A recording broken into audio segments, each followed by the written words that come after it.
With all the questions we get here, question time, you never know what you're going to get or what the questions will be, but Steve Brennan does. So, Steve, what do you got today? I got something on the good old dollar. Joe, we've seen the dollar lose value against gold over the last 5 years. The U.S. dollar currency index is testing some technical support around 100, and it's below its 200-day moving average. What do we need to see to move our DARP model to a weak dollar environment here? First of all, our model is generally about the dollar index and not about gold. Gold is actually kind of a check on it. It can sometimes give us clues about what the dollar is going to do, but we're really interested in the dollar index. And the reason for that is this is about essentially tells you about capital flows around the world. A country with a rising currency generally has inflowing investment, and a country with a falling currency generally has outflowing investment. So obviously we want the ones where people are investing. So the dollar index is down around about 101 right now. And that's down from 114.75, which came in October of 2022. So the dollar is down considerably from its peak.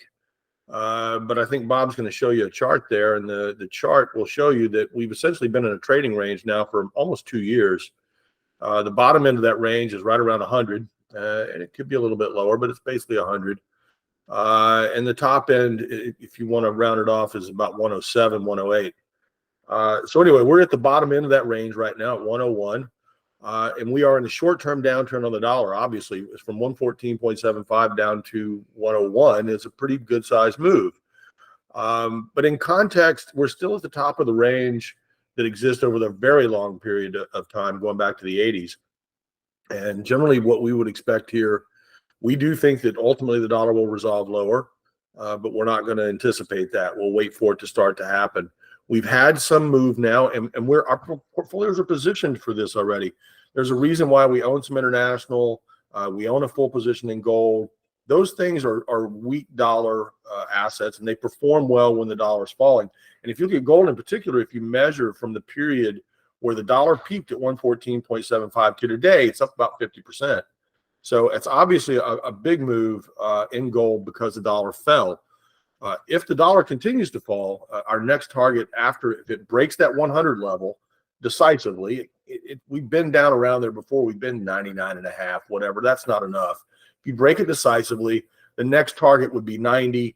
And ultimately, the real low-end target's around 80. But it's going to take a lot of things going on in the world to get it down that far. So the dollar generally is going to move based on real growth expectations, relative growth expectations between countries. So if Europe's real growth expectations are rising, as they are, and real growth expectations in the U.S. are falling, as they are, then you would expect the dollar to fall, and that's what's happening. We don't know if that's going to continue. I'm somewhat skeptical of that. I think the U.S. economy has been very resilient the last few years, and I don't know that a whole lot has changed. And so we'll see. But again, we do just follow the market. There's no reason there is no way I know of to predict what the dollar is going to do. You can make some logical inferences, and we have. We think we caught the top of it pretty good. But it was when it was 1.4, almost 115, that didn't make any more sense than it being 70 or something. So anyway, the point is that right now we're in a short-term downtrend. To switch that and say and get really more aggressive on the weak dollar investments, we need to break under that 100 level pretty decisively and feel comfortable that we're in a downtrend. We're just not quite there yet. There are lots of curious minds out there. Let us know what your questions are.